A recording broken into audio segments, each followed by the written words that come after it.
ኤቲካል ዴሞክራቲክ የሆነ ለምን ዓላማ እንደቆመ የሚያውቅ የሚያምን መንግስት ማድረግ ከቻለን ያው በኒዮሊበራል ፖለቲካል አስተሳሰብ ውስጥ መንግስት ምን አይነት ሚና ሊኖረው ይገባል?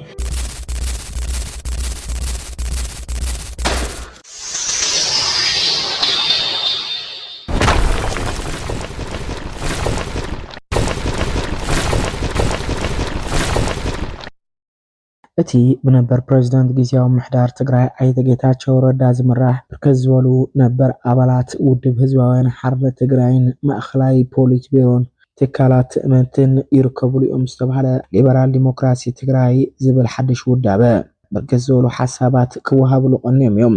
ህዝቢ ትግራይ ብሓፈሻ ድማ መንእሰይ ምሁርን ብፍላይ ድማ ዝጀመርዎ ፖለቲካዊ ቃልሲ ብዝተወደበ መንገዲ ብምትሕብባርን ብምትሕጋዝን ትግራይ ናብ ዝለዓለ ዲሞክራሲያዊ ስርዓት ምስጋር እዩ እቲ ብጌታቸው ረዳ ዝምራሕ ሊበራል ዲሞክራሲያዊ ውድብ ትግራይ ተመስሪቱ ዝብሉ ሓሳባት ቢቢሲ ትግርኛ ሓዊሱ ብርክት ዝበሉ ኣካላት ክገልጹ ዝቐነዩ ኮይኖም ብፍላይ ድማ እዚ ሊበራል ዲሞክራሲያዊ ውድብ ትግራይ ዝምስርቱ ዘለዉ ፖለቲከኛታት ካብ ፕሬዝዳንት ነበር ጊዜያዊ ምሕዳር ትግራይ ኣይተ ጌታቸው ረዳ ክሳብ ፖሊስ ቢሮ ሕወሓት ኮይኖም እናመርሑ ዝጸንሑ በዓል ፕሮፌሰር ክንደያን ካልኦትን ዝሓውስ ምዃኑ እቲ ሓበሬታ እውን ብስፍሓት ኣነፂሩ ሓሊፉ እዩ። ብፍላይ ቢቢሲ ካቶም ክላሲካል ወደሆነ ኢኮኖሚክ አስተሳሰብ ክላሲካል ወደሆነ ሊበራል አስተሳሰብ ብንገባ እንትናችንን በጣም ያረዝምብናል።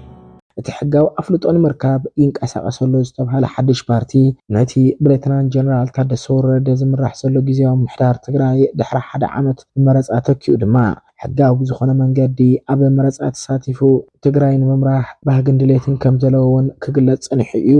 እዚ ጉዳይ ዝተኣሳሲሩ ግን ብፍላይ እቶም ካብ ተራ ኣባል ክሳብ ምክትል ኣቦ መንበርነት ውድብ ሕወሓት ጸኒሖም ወያናይ ኣቤታዊ ዲሞክራሲ ዘለዎም ተሪር ቅዋም ክገልጹ ጸንሑ ኣይተ ጌታቸው ረዳ ብሓደ ግዜ ናብ ሊበራል ስርዓት ምምርሖም ኣብ ብዙሓት ወገናት ዝተፈላለዩ ኣካታዕቲ ጉዳያት ክፈጥር ጸኒሑ እዩ። ስለዚህ በኒዮሊበራል ፖለቲካል ፓራዳይም ውስጥ የስቴት ሚና ምንድነው የሚለውን ነገር በማንሳት ነው። ለዚህ በምንሰጠው መልስ ላይ ተመስርተን ነው ዴቨሎፕመንታል ዲሞክራቲክ ስቴት የሚባለው።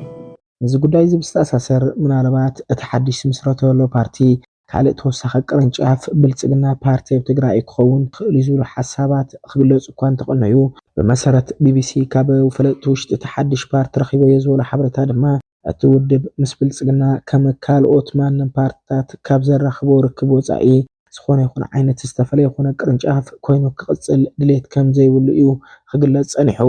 እቲ በለበት ግን እቲ ብዙሕ ዝተባሃረሉ ሊበራል ፓርቲ እቶም ነበር ፕሬዝዳንት ዝስዕብ ሓሳብ ድማ ማሲኡ ኣብ ሕላው ናይ ፌስቡክ ገጾም መልሲ ይበምሉ ኣለዉ። ወላ እኳ ብዕሊ ዝተወሰነ ውሳነ ይሃሉ ሊበራል ዲሞክራሲ ንትግራይን ተጋሮን ሕዚ ኣብ ዘለናሉ ኩነት እንታይ እዩ ትርጉሙ ዝብል ሓሳብ ምልዓል ከም ዘደልውን ኣይተ ጌታቸው ረዳ ይገልጹ።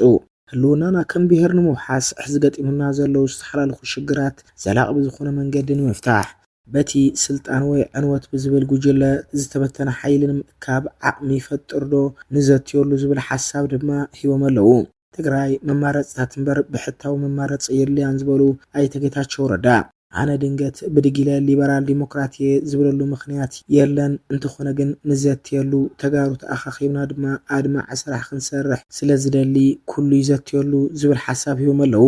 ሓደ ንኾነሉን ንመኻኸረሉን ልዕሊ ኩሉ ድማ ሰሚርና ህልውናና ነረጋገጸሉ ውዳበ የድልየና ኣሎ ድሕሪ ምባል ኣብ መዛዘምቲ ሓሳብ ትግራይ ትስዕር ዝብል ኣብ መብዛሕትኡ መንግስታዊ ደብዳቤታት ኣብ እዋን መኸተ ኣብቲ ናይ 2 ዓመት መኸተ ህዝቢ ትግራይ ይወፅእ ዝነበረ ጨርሖ ድማ ተጠቂሞም ጽሑፎም ይዛዝሙ። ይህን ካደረግን የተሻለ ኢትዮጵያን የመፍጠር ዕድላችንን በዛው ልክ ሞር ብሩህ እናደርጋለን የሚል ነገር ለምን አመሰግናለሁ።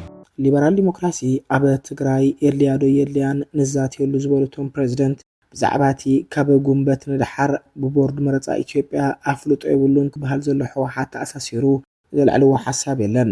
ኣይተ ጌታቸው ረዳ ዝመርሕዎ ሕወሓት ብዝብል ኣብ ሕሉፍ እዋናት ዝተፈላለዩ መግለጽታት እናተዋሃቡ ዝቐነዩ ኮይኖም ድንገት ብሓደ ግዜ ካብ ዝሓለፈ ሰሙን ጀሚሩ ግን እቲ ንባዕሉ ፍንጫል ሕወሓት ኢሉ ክገልጽ ዝጸንሐ ጉጅለ እዚ ድማ ሊበራል ዲሞክራሲ ኣብ ትግራይ ዝብል ሓድሽ ኣወዳድባን ፓርቲ ንምስራት ይንቀሳቐሰሎ ክበሃለሉ ቀንዩ። እዚ ጉዳይ ዝምልከት ኣይተ ጌታቸው ረዳ ግን ድንገት ተስየ ኣነ ሊበራል ክብል ኣይክእልን ንዘትየሉ ከም ተጋሩ ድማ ሓሳብ ንሃበሉ ብዝብል እቲ ዝምስረት ፓርቲ ዘተን ሓሳብን ተጋሩ የድልዮ እዩ ዝብሉ ሓሳባት እውን አንጸባሪቖም እዮም።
I'm